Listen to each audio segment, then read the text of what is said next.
we take another leap into the future. What are going to be the biggest changes?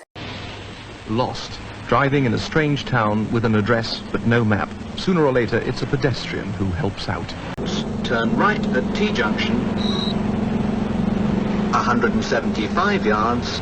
Yet here I am, completely alone in the car, and at the same time in the very best of hands. My navigator is this pre-recorded cassette of tape. On it are all the instructions I need to find my way round this route, and if I ever use a different route, I simply use a different cassette. Are dictated by this control unit, which is mounted underneath the dashboard. 250 yards, turn left at Crossroads. There is one drawback in all this, though. If for some reason or another the road system has been altered, there are roadworks or some diversion in force which isn't programmed on the tape, well, then this whole business just becomes one glorious guided mystery tour. Computer says no. Lights automatically switch off and on as you walk between rooms, and the home learns how bright you like them. A simple command gives you music, perhaps piped in from a sound library. More power points. Plugs become pads, picking up power from anywhere on the wall. This is today's glass technology, whereby combining thin transparent coatings with ordinary conventional glass, we're able to change the performance of the glass. We can diffuse the glass for privacy, and with other coatings, we can control the glare. The people who are already planning the home we'll be living in 30 years assure us that we can take as much or as little of this technology as we like. We choose the type of home we want to live in.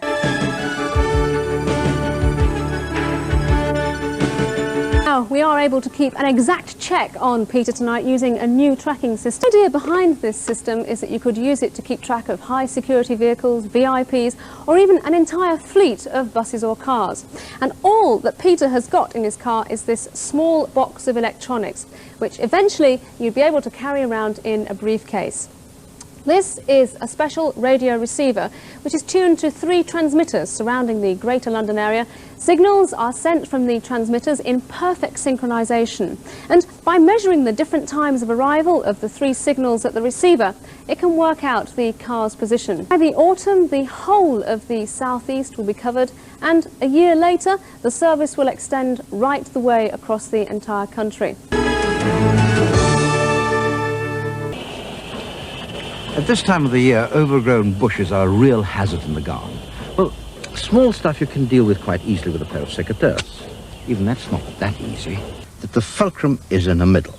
So this lever is twice as long as this, and you're really only gaining double the power that is in your hand. As I grasp the handles together, the leverage acting to close the blades increases, thanks to an ingenious cam in here. Here's a simplified model. To start with, I only have to move the handle slightly, and the blade closes fast, but with only a small amount of force. But as the cam curves round, the blades close more slowly and with increasing force until the final snip.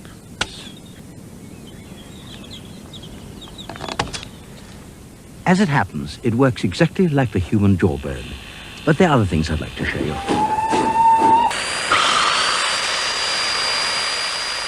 When it comes to trimming hedges, you need something a bit more powerful. But if you have a big hedge to cut, these things soon become jolly heavy. So an inventor, who was an arthritic, came up with this: a human crane. It straps on like a knapsack. It's got a cross belt here, and you simply hook on your machine, and the weight of the clippers is perfectly counterbalanced by a weight at the back. Look, no hands. It makes it much easier because, you see, it transfers the weight to where you don't feel it. There you are. What I like to see is the counterbalance to be adjustable to take any type of machine. For instance, a chainsaw. A saucepan full of boiling water with the handle sticking out is potentially very dangerous. Now, watch this. It uses a spring just strong enough to lift the handle, but which won't fold the pan up on my hand, even if it's empty. Now, if I fill it with boiling water, when I come to tip it out, it doesn't fold up either. Magic? No, just a simple gravity latch in here, which swings across when the pan is tipped. It's a really clever idea. Mind you, any manufacturer taking it up would have to make absolutely certain that no grease or dirt could get in the mechanism. Otherwise, the saucepan could tip up on you, and that would be rather nasty. No. No, that is not good.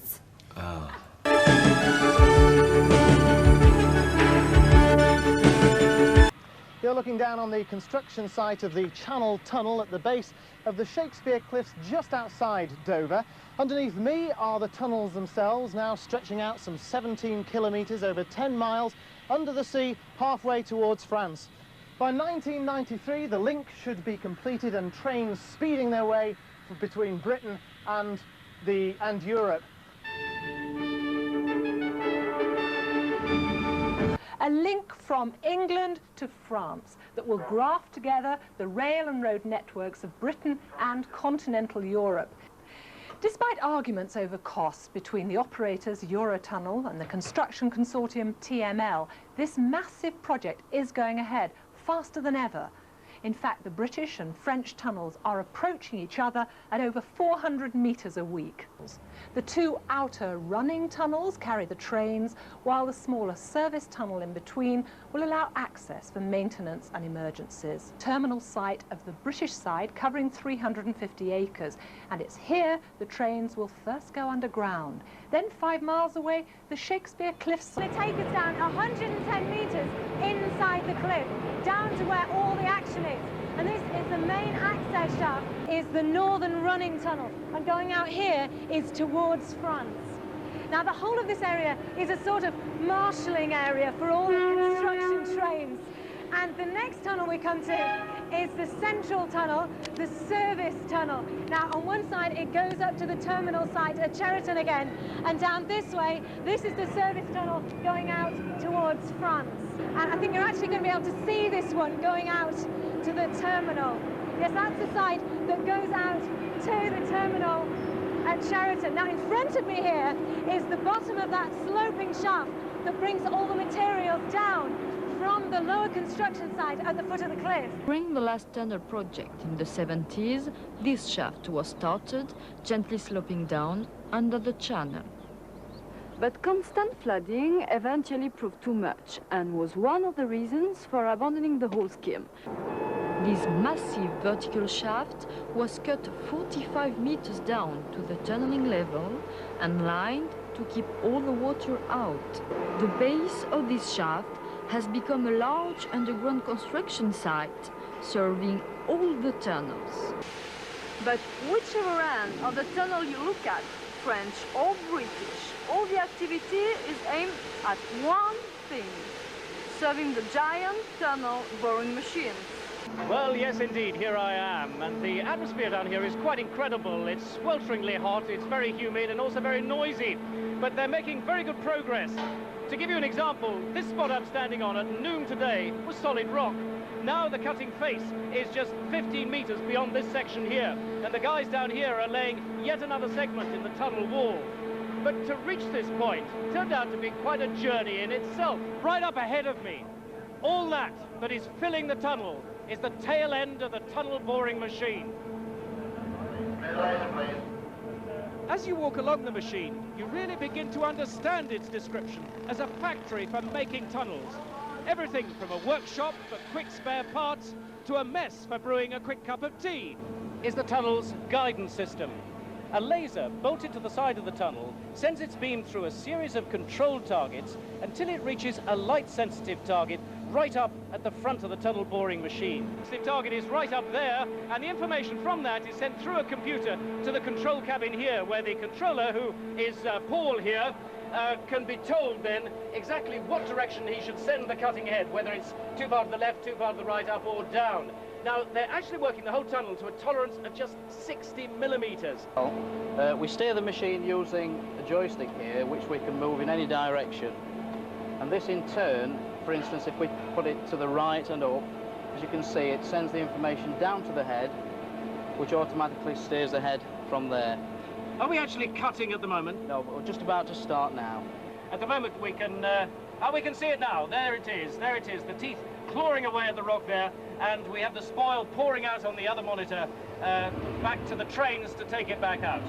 Now, this tunnel is 7.6 metres in diameter. That's big enough not just for those passenger tunnels, passenger trains, but also for the larger shuttle trains, which will be carrying all the vehicles. Any emergency, passengers down in the central area will get fresh air.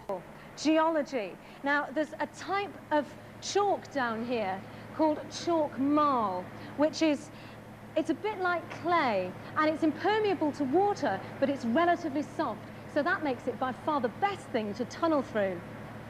A layer of chalk marl is not at a constant depth under the channel, as you can see on this model, this dark grey area here, with the red tunnel snaking its way through. Now, at this end, the marl actually drops away. So the French were forced into the much wetter white chalk. Dumping the spoil into a large pit was environmentally unacceptable. Instead, the solution was to construct a large lagoon at the base of Shakespeare Cliff, which could be filled with chalk to form a platform of reclaimed land. The spoil emerges from the tunnels on conveyor belts and is then carried by trucks to the lagoon.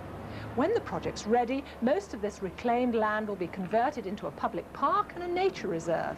The special concrete mix for these segments is designed to last 125 years and limit the corrosion of the steel reinforcements.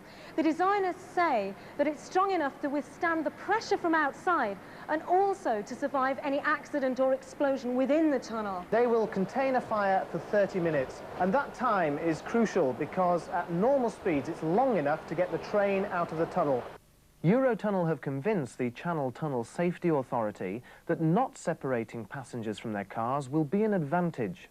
They say a fire, perhaps in the engine, will be spotted and tackled quickly with portable extinguishers. Around each carriage they plan a mass of electronic detectors, ones for heat, smoke, flame and the vapour from petrol spills. Well, that's fine for putting out a fire on a seat, but what about something bigger? If this were petrol, it could develop into a substantial fire in seconds. Into the floor of each carriage, beneath these metal grills, the designers have built in 5 flat trays. And then all along the sides of the trays and also on the walls, there'll be rows of nozzles to spread foam directly onto a fuel spill. Each carriage will carry about 200 litres of foam, which is enough for a minute's worth of spraying. They've been extinguishing fires in about 6 seconds.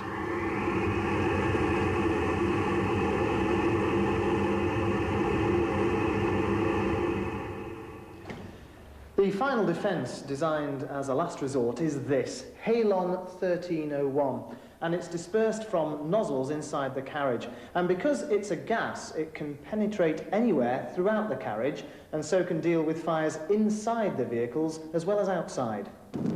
It works, even at quite low concentrations, around 6%, by interfering with the combustion process. However, critics point out that higher concentrations could be dangerous or even fatal. But the designers say it would never reach those levels, and in any case it wouldn't be used until everyone had been evacuated from the carriage. EML and Eurotunnel are confident that their system will be safe. But an Anglo-French safety authority will first of all have to approve their plans, and only then can the final design work and the massive task of constructing the shuttle wagons begin. The tunnels themselves will also be regularly patrolled for safety and security checks. And outside, around the terminal sites, there'll be high security fencing. And that's not just to keep out people, but also animals. And for 7 more days, they watch to see what happens. So far, they have tested several different foxes, including one that actually had rabies. With the grid switched off, the foxes crossed thousands of times in the 5 days. But with the grid switched on, only one fox crossed. Failed. Even though the grid is not a complete barrier, it is a very effective deterrent, and for the experts working here, that's enough.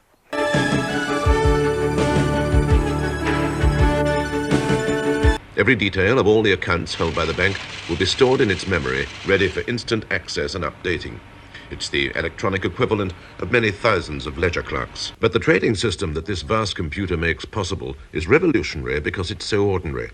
The heart of it is a simple desktop computer terminal, hardly more complex than a telephone and cheaper than most cash registers. It's linked to the central computer by the existing telephone network. The shop is identified by pressing a button. Please insert your card.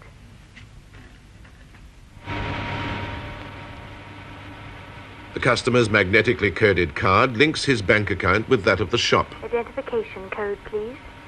This secret code gives the computer permission to extract money from the customer's account. Confirmed. The assistant enters the amount of the sale, and providing the customer has the funds to cover it, the transaction is complete. The money has been subtracted from the customer's account and added to the shop's without a single penny changing hands. The system could eventually make cash entirely redundant, thus eliminating the elaborate security arrangements that are needed to protect it. The computer system is bounce-proof. It simply won't work unless you have cash or credit at the bank, and this, combined with the saving of time and effort, should make it completely acceptable to any retailer. But if cash is to be the first major casualty of the computer revolution, then what's to become of its support troops, the thousands of clerks and accountants who've spent their lives looking after it? Most of them simply won't be needed.